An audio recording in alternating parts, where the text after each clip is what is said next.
So, good evening. Good evening.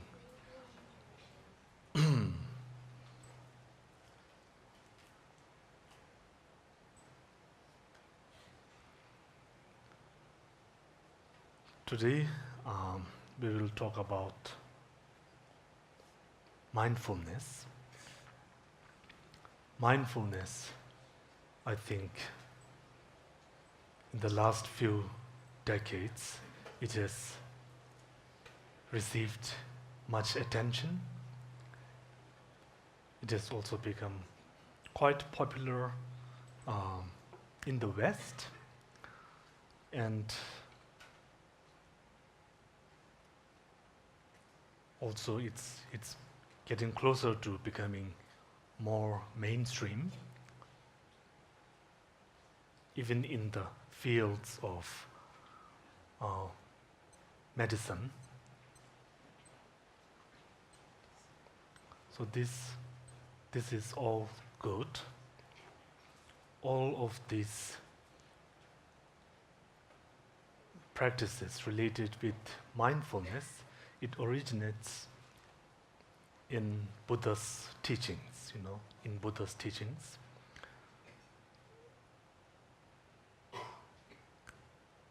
My English teachers, when when I attended this Montessori school when I was about 11, later I found out that they were students of S.N. Goenka's tradition. They were practitioners of Vipassana. In 2011, when I met them, we had a nice talk, and they mentioned, I think, that one of their teachers told them that simply focusing on mindfulness is like taking one tree out of the forest. It's only singling out one tree of, from the forest. So mindfulness, in the grand scheme of things, is a component of the Buddha's teachings, of the path that the Buddha had shown us. So it is part of the 37 factors of enlightenment. There has been much research on the benefits of mindfulness, and it is clear that practicing mindfulness meditation helps in overcoming stress, anxiety, and also compulsive disorders like this. So there are many medical benefits, and this has been proven. So even from, I think I could say, secular point of view, practicing mindfulness certainly has its benefits. Many times when we think of mindfulness, now like in the West, in a more secular context, then I think there's always this word that comes up, like being in the present, being in the present. This certainly is a component of, it's a part of practicing mindfulness, being in the present. Because many times, if you think about it, why we become stressful or anxious, etc., like this, is because we are perhaps thinking too much about the past or the future. We are anticipating the future too much, or we are sort of looking into the past too much. We are regretting maybe, past regrets and then future anticipations. With these two sort of mode of, I think, apprehension, then we sort of become stressful in that process. So then obviously to divorce from that would obviously to concentrate on the present, right? So therefore, this is one way of practicing mindfulness, focusing on the present, being here and now. So this present being, the present awareness is very effective in dealing with these mental issues. So in this context, then mindfulness is purely a bare attention, so like this.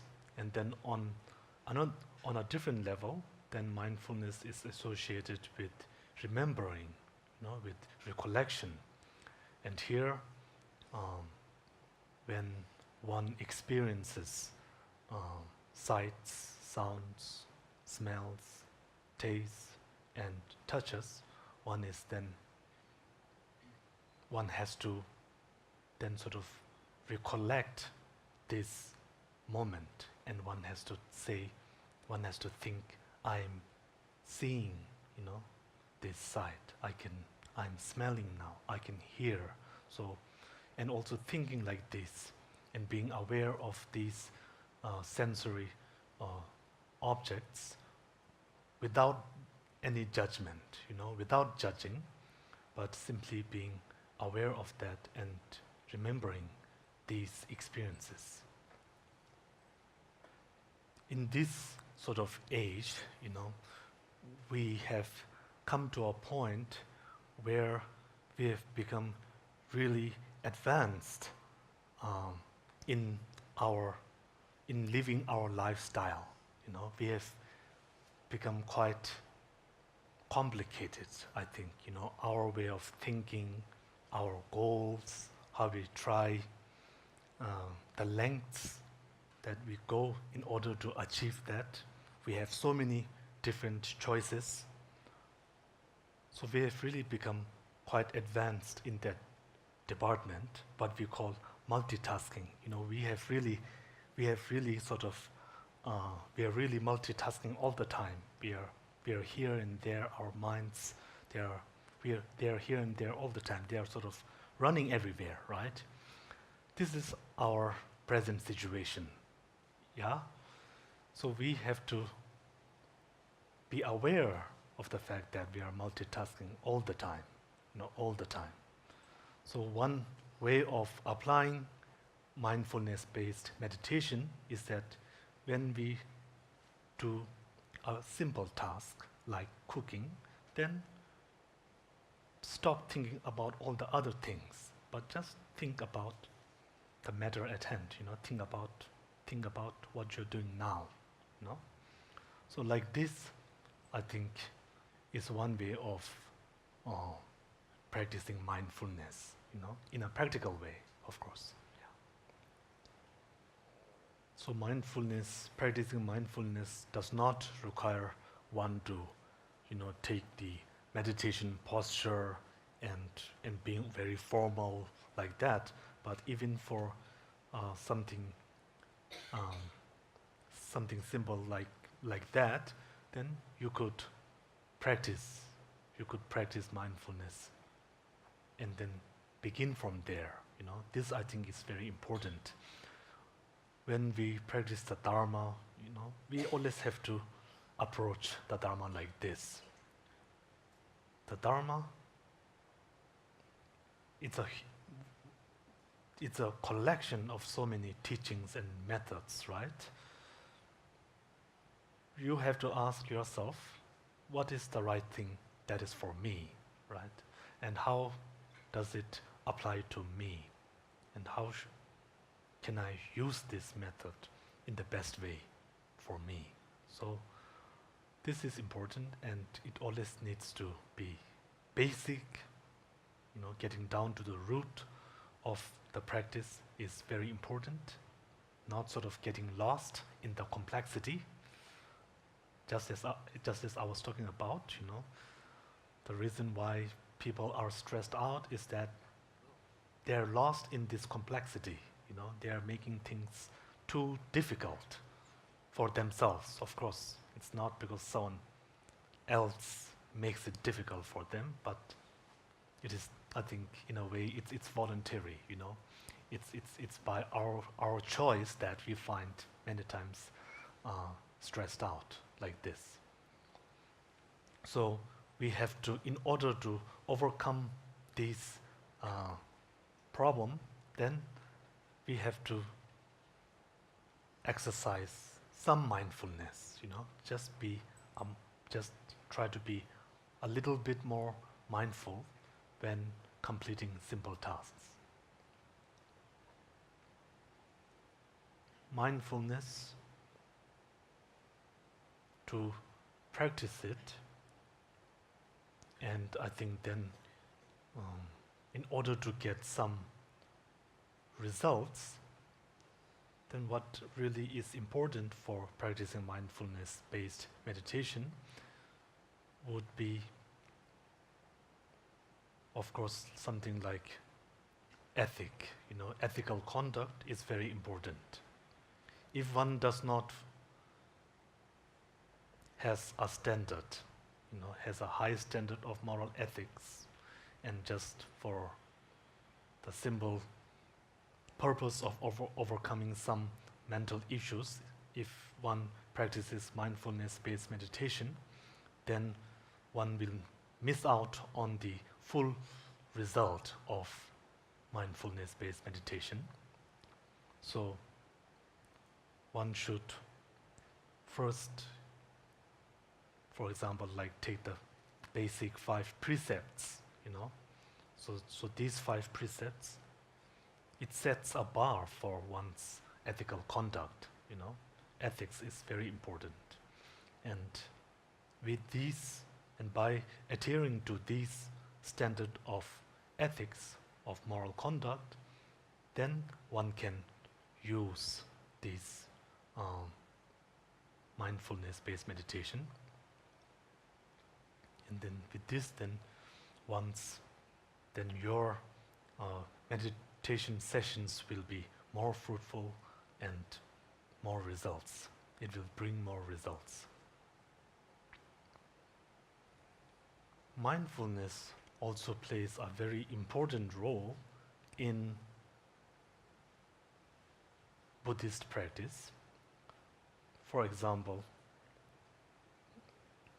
with mindfulness, then one can set the correct motivation. You know, with mindfulness, one can set the correct motivation. With mindfulness, then one is sort of, you can ask these questions like, why am I doing this practice? You know, what is my motivation? You know, why am I in the Dharma?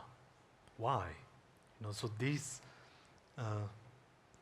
one can use, you know, mindfulness for this, being mindful of one's own motivation and so forth. So also from this point of view, then mindfulness is very important. And also, if we are not mindful, then sometimes I think we have a tendency to overdo things, you know. We might come from a place of good motivation, and then we set out to take the initiative or perform the action, and then in our enthusiasm, then sometimes we lose sight, you know. We lose perspective. So again, one has to use mindfulness in order to sort of stay grounded, you know. This is very important. So in that way, mindfulness is important. And these are some ways of how we can use mindfulness. And then mindfulness as a protector of sorts, you know.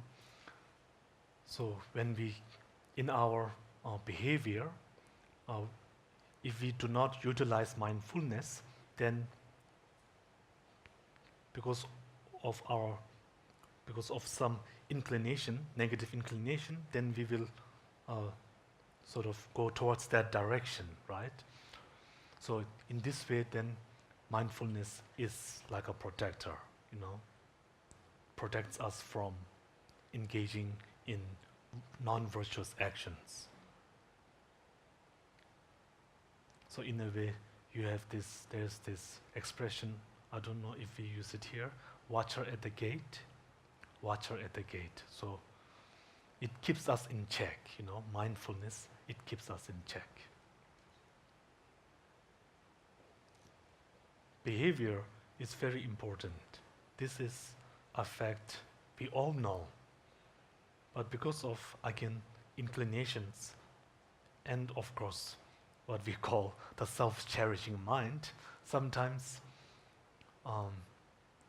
then we become too absorbed into our own reality, in our minds, in our world. We become too absorbed, and then we cannot see beyond this world that we are currently in, right? So mindfulness, again, we have to exercise, we have to develop mindfulness and practice mindfulness to be mindful of the fact that we are too absorbed. So in the context of behavior, practicing right ethical behavior, physical or verbal, physically or verbally, then we utilize mindfulness. And to also using mindfulness, that we have to be mindful of the impact of our speech, of our physical behavior. So in this case, mindfulness is recognizing the impact, the result that our behavior has on others, the impact that it has on others. So therefore, if we are mindful of the impact of our negative response or negative way of interacting with others, then this helps us in being more mindful in our speech or in other behavior like that, right? So this is again one way of practicing mindfulness. And then if you would like to meditate, mindfulness-based meditation, then one simple form, one basic form is breathing meditation. This is very effective in, I think, overcoming what we call, there's a Tibetan word, namdok, conceptual thoughts, conceptual thoughts. So if we have too much conceptual thoughts, then this breathing meditation is helpful in overcoming conceptual thoughts. And also, so this would, of course, include stress, anxiety, and so forth. So many mental-related issues. This is, you may practice the breathing meditation in order to overcome that.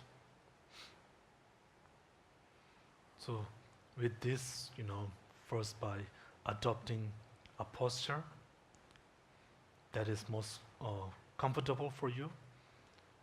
This is important, as in traditional texts they talk of the 7, is it the 7-point Vairocana posture, or sometimes I think also 8-point, something like that. If possible, this is good, but if physical conditions does not allow for that, or even if physical conditions do allow, but by adopting that posture it's not comfortable, then of course you may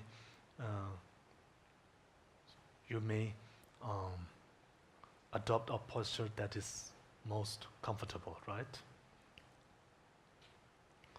And then we can first, perhaps by sort of like exaggerated breathing, so to breathe quite strongly at the first, maybe 1 or 2 rounds, maybe more exaggerated, and then down to the normal breathing, and with the inhalation and the exhalation, then simply focus your mind on the breath,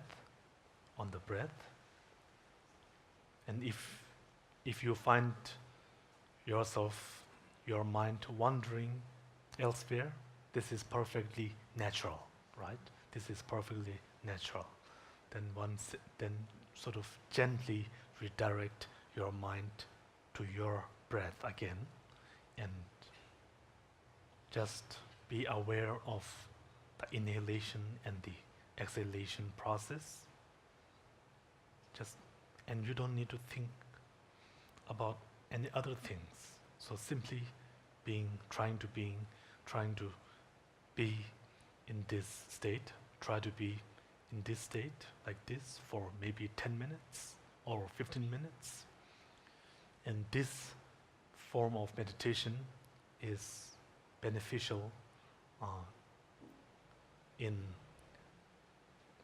I think, developing some calmness. This is important, because if you want to meditate some high meditations like this, in order to do that, first we have to have a certain calmness in our mind, right? So this is very important, and this kind of meditation, basic it may be, but it is effective. It is effective in bringing a certain calm to our minds. So, like this for 15 minutes is a good thing. Yeah. So you may just concentrate on the breath, and also then maybe you can expand from there and be aware of the bodily sensations, so tinglings and any bodily sensations that may arise, then just be aware of that and be in that awareness. So I think maybe we can take a few minutes and try the breathing meditation. I think this is good. So please, what's most important is that don't approach meditation like it is a formality. Don't, right? But it's supposed to be just like natural as breathing. This is what meditation ought to be. So adopt a position that is most comfortable for you, and then I think it might be a good idea to sort of to close the eyes, even though it is not important, they say, but I think to sort of not, when I say close, I mean don't make it a point to really sort of like close your eyes. Like if you do it too strong, then this will not be comfortable. So it should be just gently sort of being like this, and then focus on your breath, the inhalation and the exhalation. By any chance, if you wander around, if your mind starts wandering around, then gently get it back on your breathing, and just be aware of that. As you breathe in, think, I am breathing in. As you breathe out, think, I am breathing out. And try to just stick to these two thoughts.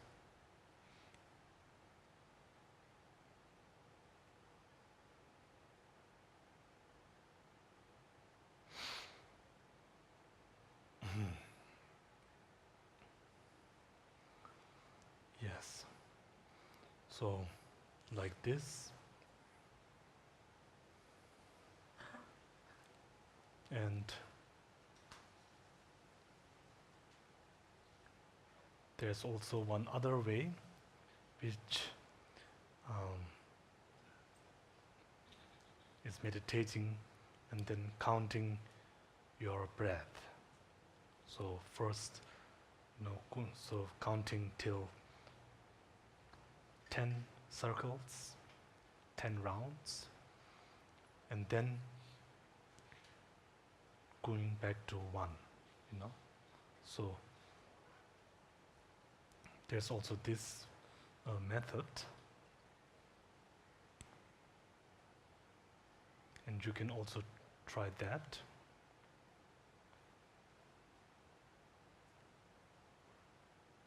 So like this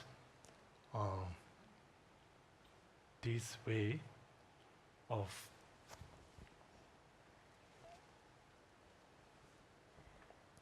calming the mind is effective in making the mind more conducive to practicing the Dharma. We have to empty our mind of all these disturbing thoughts, all these distracting thoughts that hinder our spiritual growth, that hinder in developing compassion, in developing renunciation, and so forth like this. So this kind of meditation is effective in some of those issues. The reason why I say some is that for other issues, then of course there are other meditations, especially like meditations on bodhicitta, which I think is very powerful, right?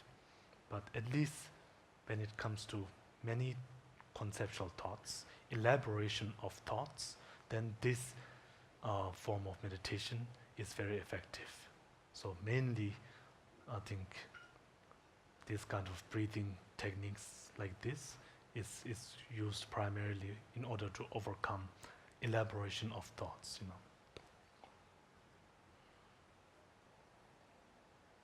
Mindfulness, just by itself, if without sort of including any other practices, I think it's very limited.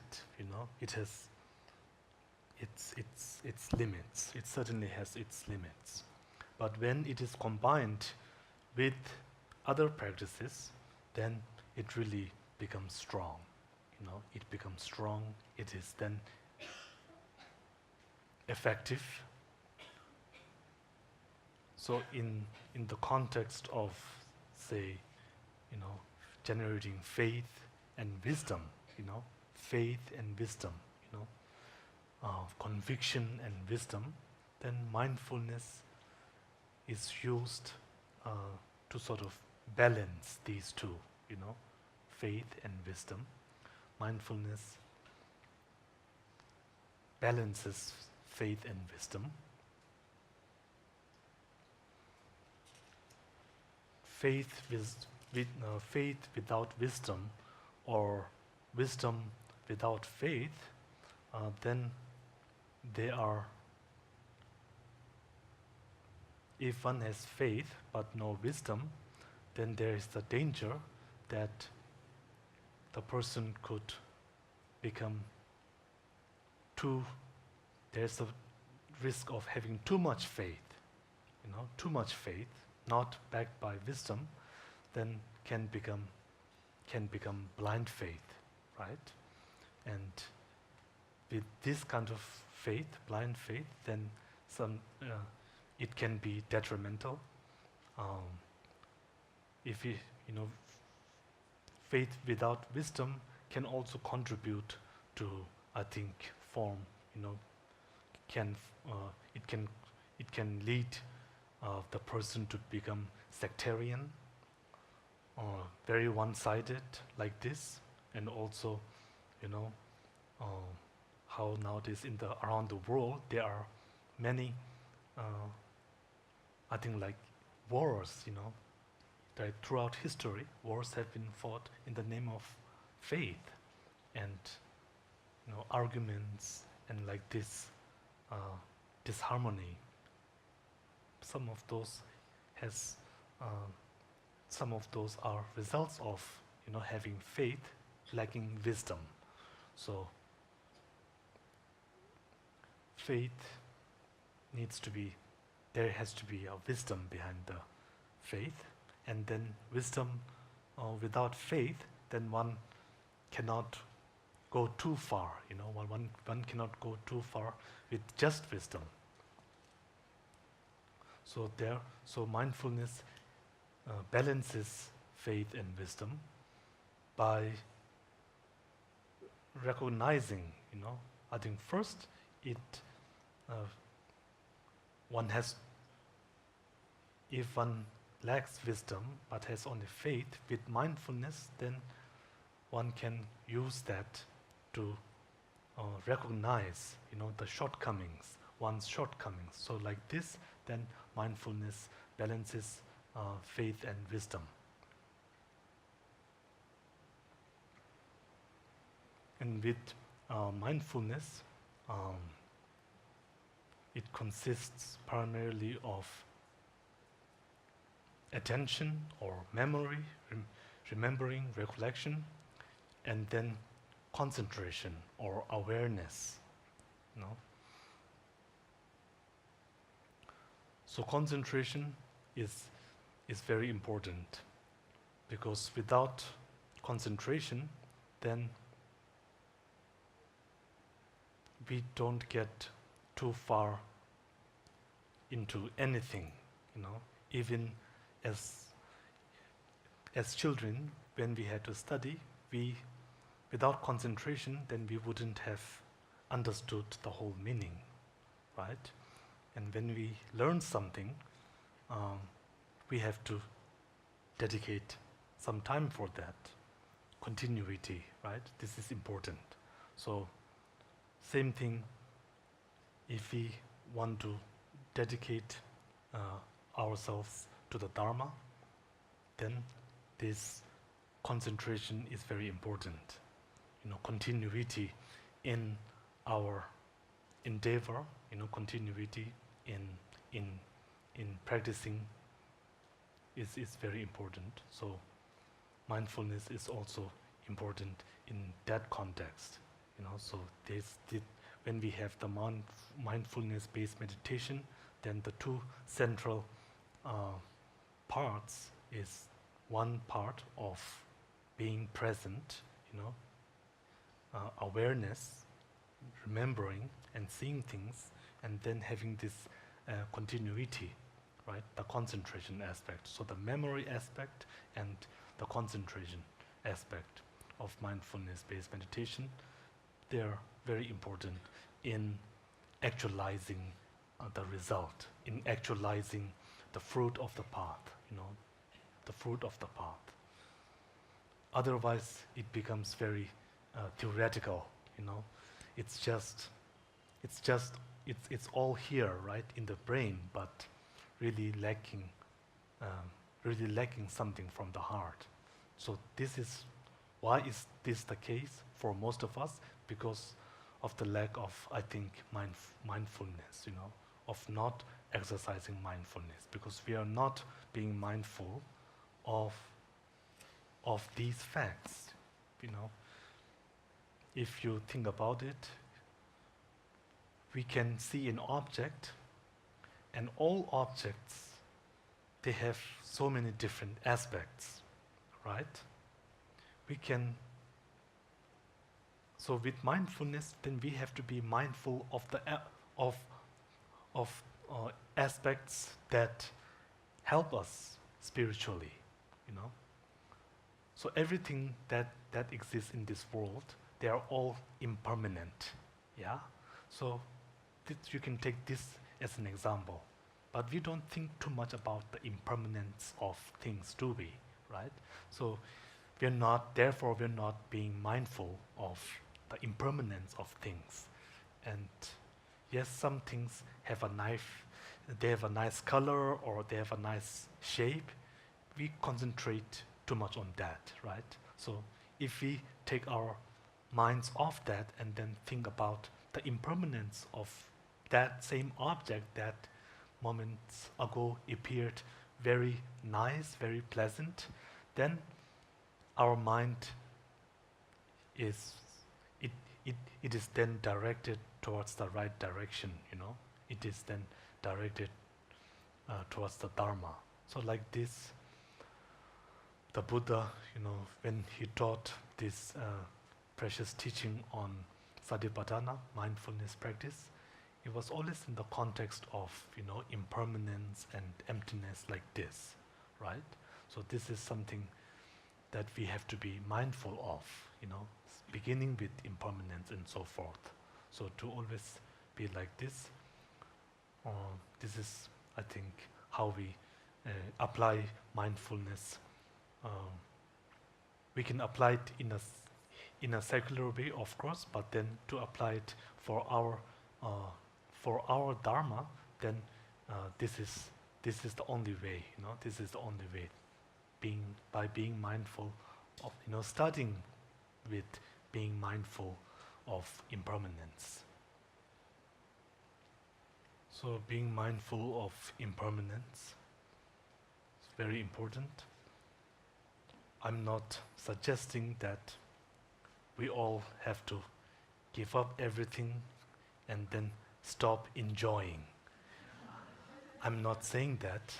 Sure, we have some good times, yes, that's okay.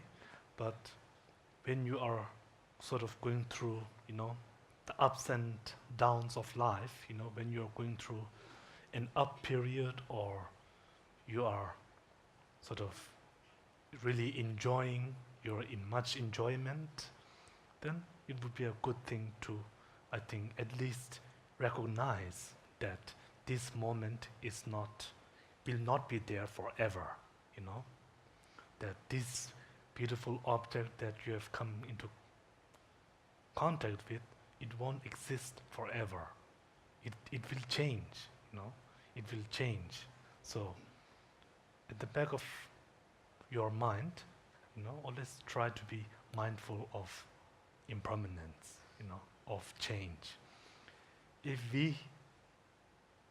Why I'm saying this is that I think this is, as we talked about a few days back, this is a proactive approach. You know, this is a proactive approach rather than reactive. You know, we have to be prepared. We have to be prepared. When one is really enjoying something, if one is not mindful of the fact that this could be changed, that this could change, then when it changes, then I think one is really affected negatively, right? But in the back of your mind, no matter how good of a time that you're having now, you have to, as long as at the back of your mind you are aware, you know, you accept that as good as it may be right now, this could change, you know. It will not always remain like this. It will never remain in the same state for too long. If you acknowledge that, if you are mindful of that fact, then when it does change, then you are okay with that, you know, because you have prepared yourself, right? You have prepared yourself. So this is, I think, very important, you know. This is one practical way of applying mindfulness of impermanence. Not only when things are going bad, but especially when you are in a positive mood, especially when you are overcome with good emotions, I mean happy emotions, you know. So like this, I think this will be beneficial down the road. You know, it may not be so beneficial at the time of enjoyment, but later when you're no more in that state, then this will help bring balance, mindfulness of impermanence, on impermanence, then brings balance in our lives. Because we can then deal with any situation, So we have to use mindfulness like this to be prepared. So in any situations, good or bad, then we will then be able to process that situation without feeling of, discouragement or feeling of like lamentation, but we can then deal with it, from our firm mindfulness or firm knowledge that things are not firm, So if you have a firm knowledge of that, a firm understanding, a firm mindfulness of impermanence, then this is very beneficial. Not only is it good for developing renunciation from samsara, but also when tragedy strikes, then you are better, you are better prepared. You are better prepared to handle it. So like this. As regard to impermanence, as important is applying mindfulness of impermanence, then one other way is you could also think about, all the other people in this world who might be in a similar situation, in a similar circumstance, right? So if one feels that one is in this sort of undesired state and is feeling little sorrowful, etc., like this, then I think, as with mindfulness, with the being here in the moment, that awareness, what we can sort of take from that form of meditation is to accept our current situation. This is not easy to do, but we have to do it. We have to. We have to reason, and we have to reason. We have to reason, because sometimes we might find in a difficult time period, but we have to use reasoning, we have to. So we have to think that just as this thing happened to me, it has also happened to many others, through, if you go back in time, to millions and billions, and millions around this planet is also going through similar circumstances, and also in the future there will be more who will go through similar experiences. So then, what is there to do? Ask this question, and then simply accept what has happened. This is something very important. Of course, it's not easy, but you have to make an effort. This is important, Try to accept what has happened already, and then I think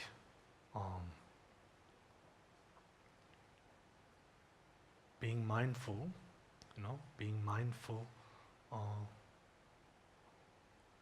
of this. If one generalizes this, then I think it becomes less personal. This is my feeling. If you say, this is a bit like, the weather, it's a bit like the weather. everyone complains about the weather, but no one does anything about the weather, right? Right? So this kind of, I think, like negative circumstances, we all will experience at one point or another. There's no way that we can avoid suffering. There is no way. It's simply not possible. It's simply not possible, right? But rather, it is important that we have to accept it and then work with what we have. Work with what we have. We have to utilize the power of mindfulness like this, and then, start practicing the Dharma. Using this unfavorable circumstance to practice the Dharma. This is important. There was this question at the Grand Puja, wasn't it? Blessing in disguise, something like that. So this is how we should approach these inevitable, difficult circumstances. Not just being in that circumstance or that feeling, but let us direct this kind of feeling towards a greater purpose. So this is important. Try to direct this circumstance. Try to try to direct your feelings, towards a greater cause. I think then this would be beneficial for not only oneself, but also for the other, So like this, then we have to turn unfavorable circumstances into favorable ones.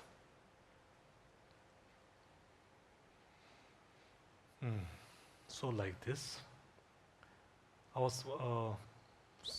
if we have questions, if we take questions, could you please raise your hands if you would like to ask questions? I'm just thinking. Shall we just quickly begin with that? Yes. Lillian, you start. Rinpoche. Hi, Rinpoche. Yes, can you hear me? Okay, so the question is regarding laxity and excitement during meditation. Can both laxity and excitement occur at the same time during meditation? And if it occur at the same time, which one should we deal with first? Because I understand that each of them might have their own remedies. So if it can occur at the same time, which one should we deal with first? Then the second question is on the memories and relationship between memories and mindfulness. So I'm not too sure how memory fits into the 51 mental factors and how mindfulness and memories are related. If so, is it because for some we cannot remember certain things? Is it because we are not mindful? And how is it that we can't remember our past life? Sorry, there's a lot of questions. The first one was when in meditation, if we have both laxity and excitement, right? Was this the question? If we have both of this, then what should we deal with first? Yeah, right? is it possible for both to occur at the same time? I think occurring at the same time, no.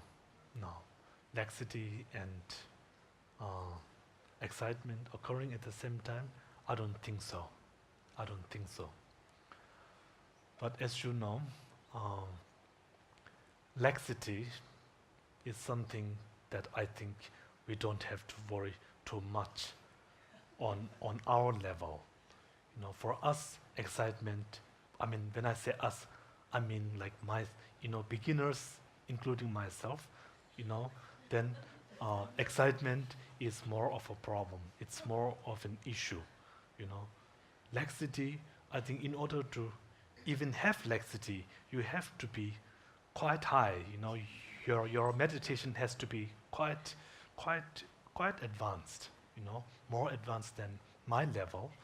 So I think like this, then I think for most of us beginners, then excitement is the more important issue. Yeah, and how to overcome that, then we have to sort of calm our mind, right? So to find calmness in our mind, and also thinking about impermanence, then this helps in sort of making our minds more grounded. You know, excitement comes when it is not grounded, right? But by thinking about impermanence, then our mind finds ground, right? It becomes grounded. So like this. And then the second part, it's like where does memory and then mindfulness, where do they fit in the 51 mental factors? This was the question? Yes. Oh. So when I was using this word mindfulness, I was using it in very, I was being quite liberal with that term. I was using mindfulness in the case of the foundation of mindfulness, establishment of mindfulness, which then I think in the Abhidhamma says that it is in one of those two forms of either concentration or memory, you know. So in one of those two forms. But mindfulness itself, what is it? Then that depends on how one would define mindfulness. So I like to think of mindfulness as having like on different levels. On one level, it has a memory. It's memoric, but on another level, then it also has this aspect of concentration. Yeah. It has a memory aspect and also a concentrative aspect as well. Understand. So Rinpoche, how is it we cannot remember our past life? How is it that we cannot remember our past lives? Yes, so shall we first go with this? Before I forget.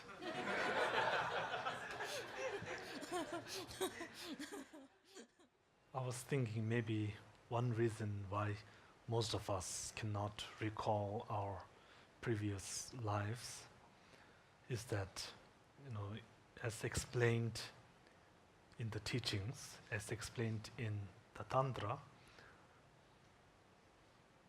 during the death process, then, you know, the death process, it is the process of the dissolution of the elements, the dissolution of the aggregates, the dissolution of the coarse minds, right? I think is it called the 80 conceptual thoughts? Something like that. And then going through those three. So with this dissolution, in essence, it's the dissolution of the various levels of our mind, you know, the subtlety. So with this, when they sort of dissolve, and with only our subtle mind left, and then taking rebirth, you know, fueled by, of course, karma and klesha, and then sort of reactivating all those mental processes. Therefore, I think we forget, you know, therefore we don't recall. It's a bit like with our brain system, if we shut down everything, and then if we sort of reactivate, then we lose memory, you know, we lose some memory along the way, right?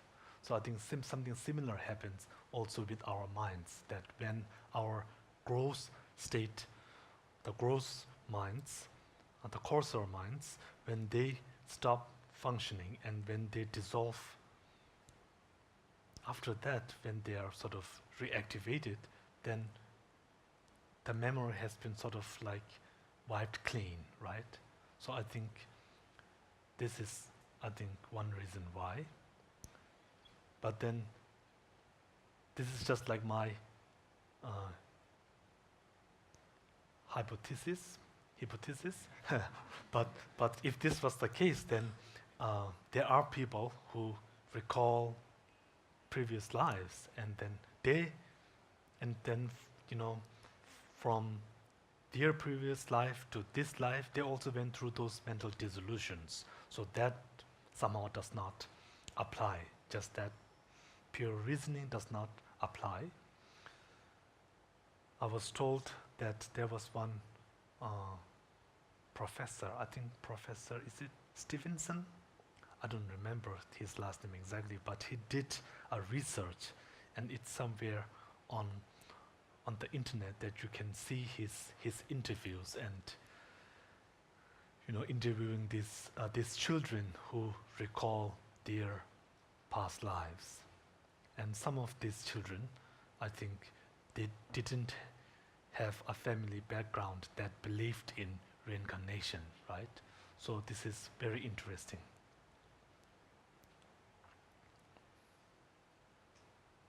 And there was one more question. Thank you, Rinpoche, for the teaching, which is very nourishing for the mind. And my question is, just now you mentioned that mindfulness is a balance of faith and wisdom. And when you talk about impermanence, my perception is this would be referring to the wisdom aspect. Then what about the faith portion? Thank you, Rinpoche. The term faith is very interesting.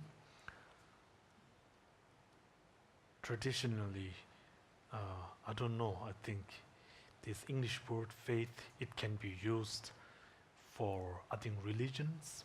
They even call them faiths. And then I think from the Christian background, because English is very much connected with Christianity somehow, right? So this faith has like this connotation of sort of giving in, to like God's might or something like that, just sort of giving in to God or something like that, right? But in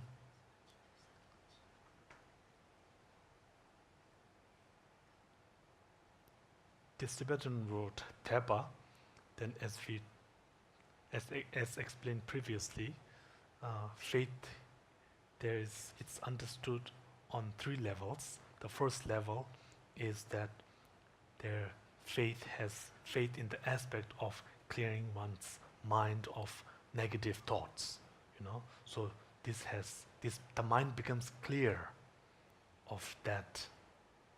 The mind becomes clear. So this is an aspect. This is a type of faith.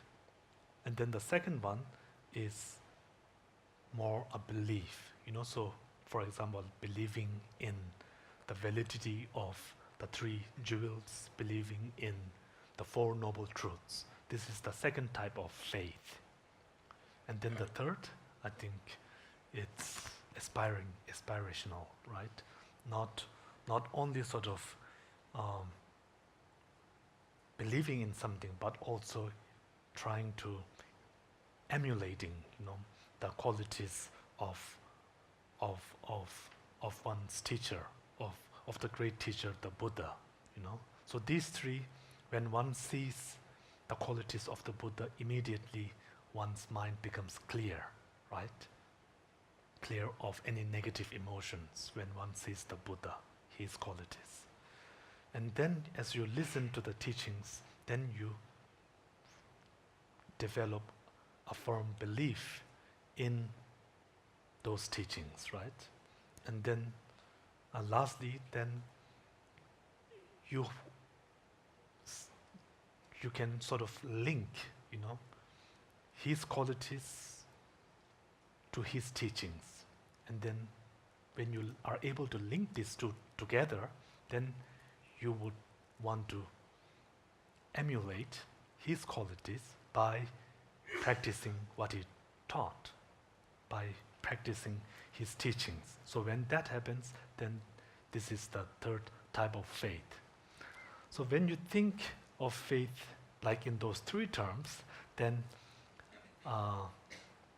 as to that question, applying mindfulness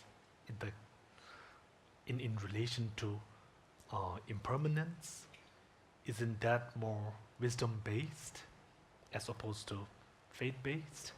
Then it's hard to differentiate, because when you say faith could also be wisdom-based, right? So it's a difficult question, but I think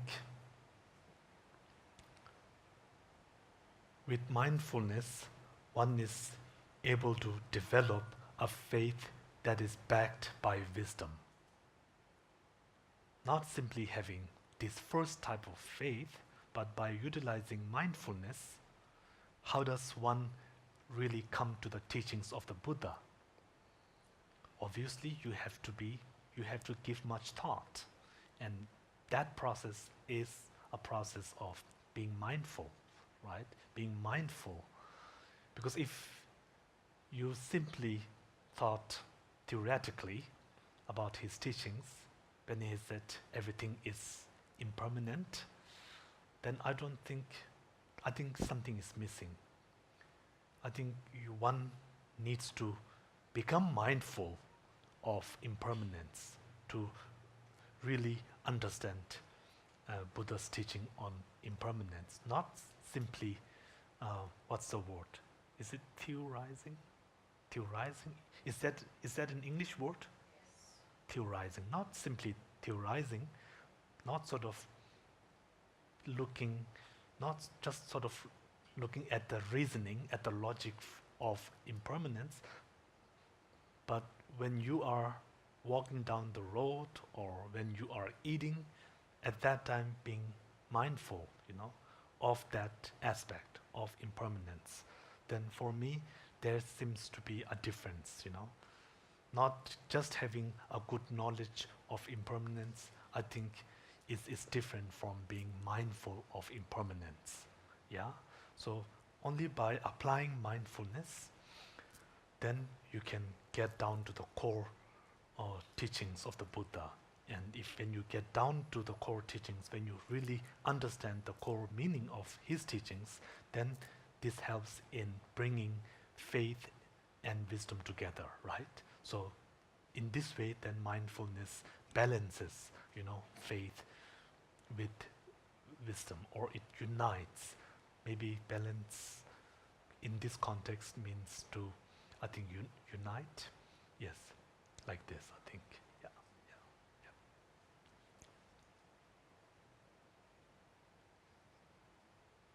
So, in other words, being mindful is really living up to the teachings, Not simply think, everything is impermanent. Yes, I understand that, that is perfectly logical.